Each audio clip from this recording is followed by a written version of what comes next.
ایک لڑکی ہے یا ایک لڑکا ہے جس کو پیار تھا اور وہ حرام تھا, چلیں ٹھیک ہے, لیکن سمجھ نہیں تھی اس کو, اور اس کو جو اس کے فیانسے نے یا فیانسے نہیں بھی ہے, ایک ریلیشن شپ ہے, اس نے ڈچ کر دیا, دھوکہ دے دیا. اب وہ کہتا ہے کہ میں ڈپریشن میں ہوں, انزائٹی میں ہوں, میں میری زندگی کا مقصد نہیں ہے, اس نے مجھے آئی مس ہم, آئی مس ہر, جو بھی ہے. اب میں ایک زندگی کے لو لائف میں ہوں, کیسے نکلوں میں, کیا کروں میں, مجھے آپ بتائیں, میری ہیلپ کریں. میں احساس کے لیے مجھے گناہ تھا یہ, میں اللہ کی طرف آنا چاہتا ہوں, اور ساتھ ساتھ میں سے نکلوں کیسے کہ یہ مجھے ڈپریشن کھایا جا رہا ہے, مجھ سے نکلنا نہیں جا رہا. کیا ویسے جن لوگوں کے بریک اپس ہوتے ہیں نا, وہ لوگ زیادہ تر اللہ تعالیٰ کی طرف آ جاتے ہیں اور دین کی طرف آ جاتے ہیں, اور یہ ان کے لیے نا ایک ویسے تو بربادی سمجھی جاتی ہے, جیسے ہم کل بات کر رہے تھے کہ ڈسٹرکشن سمجھا جاتا ہے, لیکن اصل میں بہت اچھا ثابت ہوتا ہے کسی بندے کے لیے. تو میرے خیال سے تو کسی بھی ایڈکشن کو چھوڑنے کے لیے نا 3 چیزیں ضروری ہوتی ہیں. سب سے پہلی چیز یہ امپورٹنٹ ہوتی ہے کہ آپ یہ دیکھ لیں کہ اس کی نیگیٹیوٹیز کیا ہیں, اس کے نیگیٹو اثرات کیا ہیں. ٹھیک ہے, آپ ریلیشن شپ, آپ کا حرام ریلیشن شپ, آپ اسی کے بارے میں ذرا اسٹڈی کریں. میں اس بندے کی بات کر رہا ہوں جس کا بریک اپ ہوا ہے, کہ he should research about the negative effects. حالانکہ وہ ایک تو اس سے گزر رہا ہے پہلے سے, لیکن وہ مزید اس پہ ریسرچ کرے. دوسرا اسٹیپ جو ہے وہ یہ ہے کہ یہ آئیڈینٹیفائی کرنا کہ میں اس ایڈکشن میں ہوں یا نہیں. تو اس کو بڑی جلدی جواب مل جائے گا, میں تو اس سے ابھی گزر رہا ہوں. ٹھیک ہے. اور تیسرا اسٹیپ ڈو اٹ والا ہوتا ہے کہ یار now when you know it, چیزوں کا نیگیٹو اثرات کا بھی تمہیں پتہ چل گیا, اور تمہیں پتہ کہ یہ مجھے ایڈکشن لگی بھی ہوئی ہے. Now the third thing is کہ آپ نے اس کو اوور کم کرنا ہی کرنا. تو اس میں جو بہت اسٹیپس مجھے جو سمجھ میں آتے ہیں نا, وہ یہ کہ وہ تمام بیسیکلی اسٹرنگز جو آپ کو واپس ان تمام میموریز کی طرف لے کے جاتے ہیں. ٹھیک ہے, چاہے وہ اس کی یاد ہو, پھر وہ جیسے فریگرنسز کی ہم بات کر رہے تھے, اور پھر میوزک کی بات کر رہے تھے, جگہ کی بات کر رہے تھے, ٹھیک ہے, انسٹیٹیوشن کی بات کر رہے تھے, ایوری تھنگ بیسکلی. اس سب کو انسان کو 1 by 1 جو ہے کٹ آف کرنا چاہیے, اس ہر اسٹرنگ کو, اور اس کی جگہ آلٹرنیٹیوز لانے چاہیے. Get rid of the gifts as well. Exactly.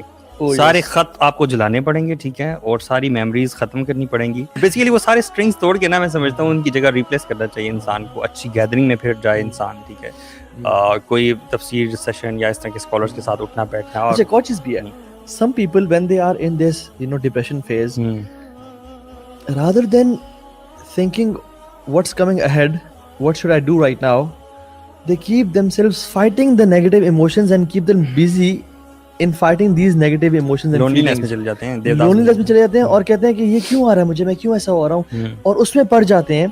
یہ ایک ویشیس سائیکل ہے جس میں وہ پڑ جاتے ہیں, ناٹ ریئلائزنگ کہ اگر وہ اپنی انرجیز کو اس سوچ کو فائٹ کرنے میں گزارے بغیر ریئلائز کریں گے okay this is happening and this is not happening to just me, this happens to everyone جو کہ اس فیز سے گزرتا ہے. I am in this situation, اب آگے کیا کرنا ہے. کیونکہ ماضی جو ہے نا, ماضی بڑا خوبصورت ہے, یعنی ماضی بڑا امپورٹنٹ ہے. جو ماضی آپ کو لیسنز دے رہا ہے کہ فیوچر میں کسی ایسے پنگے میں نہیں جانا. میں ایک NLP ایکسپرٹ کے پاس بیٹھا ہوا تھا, اور ان سے بات ہو رہی تھی, تو انہوں نے کہا کہ ہم ڈسکس کر رہے تھے جن کے بچپن میں ہراسمنٹ کیسز ہوتے ہیں, جن کی بچپن میں بری میموریز ہوتی ہیں, اور وہ میموریز اٹیچڈ ہوتی ہیں ساری زندگی ان کے ساتھ, اور ان کو نا ہانٹ بھی کرتی ہیں, اور پورے خواب بھی آتے ہیں, تو کیا کریں, اور ساری ڈیٹیل میں بات ہو رہی تھی. تو انہوں نے کہا کہ ہمارے لیے بڑا ایزی ہے کہ ہم NLP کے تھرو, نیورو لنگوسٹک پروگرامنگ کے تھرو ان کی اس میموری کو ریموو کر دیں, ان کے مائنڈ سے, سب کانشیس مائنڈ سے, لیکن ہم نہیں کرتے ہیں. کیوں کہتے ہیں کیونکہ ان میموریز کے ساتھ جو لیسنز اٹیچڈ ہیں نا, وہ بھی ریموو ہو جائیں گے پھر.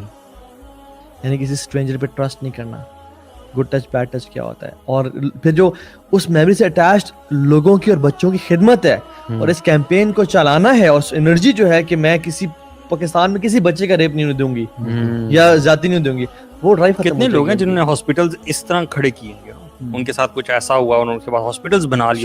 یہ شوکت خانم دیکھ لیں آپ, عمران خان کی مدر اگر کینسر سے نہ مرتی, it was a bad memory. اگر امیجن عمران خان, ٹھیک ہے, اپنی مدر کی اس بیڈ میموری ساری زندگی پڑھ رہا تھا اور لیزی اور لیتھارجک ہو جاتا, تو ایک آپشن یہ تھی. دوسرا آپشن تھی کہ اس میموری سے لیسن لرن کرنا کہ میری تو ماں مری, لیکن کسی اور کی ماں نہ مرے, اور اس نے کینسر ہاسپٹل بنایا. اٹس ویری پریز ورتھی. تو اگر ماضی اگر آپ کو سبق سکھا رہا ہے نا, تو بڑا خوبصورت ہے, آپ اس سے ہمیشہ اس کو نا یاد کریں گے اور اسے چیریش کریں گے. لیکن ابھی یاد نہیں کرنا جب آپ کا بریک اپ, ابھی یاد نہیں کرنا. ابھی آپ نے کیا کرنا ہے, leave fighting with negative emotions right now and think what's coming ahead, what can you do right now, what were the lessons you have learned from it. جو آپ نے غلطیاں کی تھیں آئندہ نہیں کرنی, کیونکہ مومن ایک سوراخ سے 2 دفعہ ڈسا نہیں چاہتا.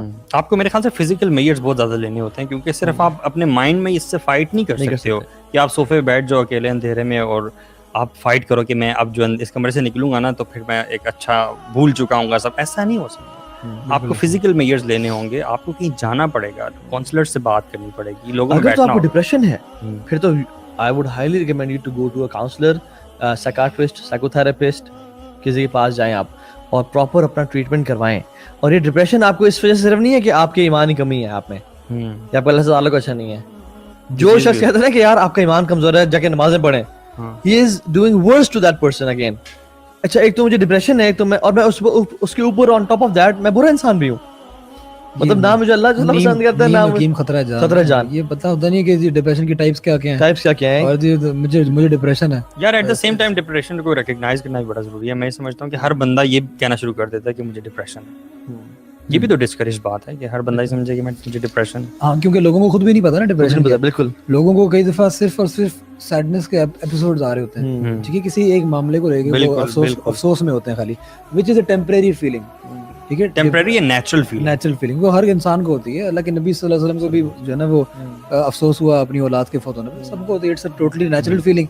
ڈپریشن یہ ہوتا ہے کہ وہ شخص اس چیز اس کو کھا رہے ہو وہ چیز اندر سے, اور اس کے کنٹرول سے وہ چیز باہر ہو, اور اتنا کھائے کہ وہ پرفارم نہ کر سکے نارمل ہیومن. اس کے جسم کو نقصان پہنچ رہا ہو, اس کو مینٹلی طور پہ بھی نقصان پہنچ رہا ہو, اس کو فزیکلی بھی نقصان پہنچ رہا ہو, اور اس کی ڈے ٹو ڈے ایکٹیویٹیز بھی جو ہے وہ افیکٹ ہو رہی ہیں. اور پھر اس کے بعد آگے سے جو ڈپریشن کی ٹائپس ہیں وہ بھی آگے سے آپ نے دیکھنی ہوتی ہیں. عام طور پہ اگر کوئی بندہ اس میں ڈپریشن میں جائے گا بھی نا, وہ عام طور پہ کلینکل ڈپریشن میں نہیں جائے گا. بالکل, کلینکل ڈپریشن میں نہیں جائے گا, وہ عام طور پہ ایگزسٹینشل ڈپریشن میں جائے گا.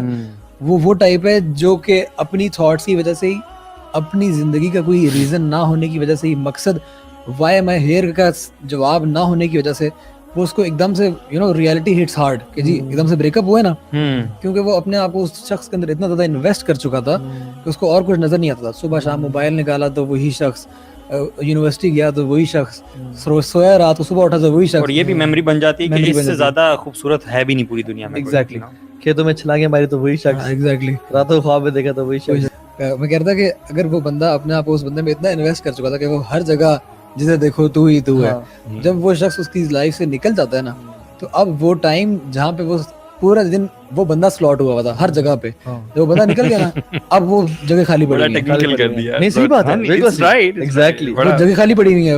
اب وہ پورا دن اس کا فارغ ہے, اس دن میں وہ اب کیا سوچے گا. رکھو یار کسی بندے کو لا کے رکھو. اب وہ سوچتا یہی ہے کہ یار یہ جو آپ نے کل بات کی تھی نا, کوئی بندہ بریک اپ میں ہو تو کوئی اور بندہ اس کو کندھا دینے والا ہو تو عام طور پر وہ ریلیشن شپ شروع ہو جاتا ہے. ایگزیکٹلی, آپ نے کہا نا کچھ رکھو, میں یہ کہہ رہا تھا کہ وہ اگر وہ نا ایک اور شخص رکھ دیتا ہے, ایگزیکٹلی, خاتون ایک اور شخص کہتے چلو وہ تو گیا, لیٹ می ریپلیس ہم ود انother man. وہ بھائی اپنے جلدی پہ اپنے تیل چھڑک دیا, بالکل, آپ نے غلطی کے اوپر غلطی کر دی.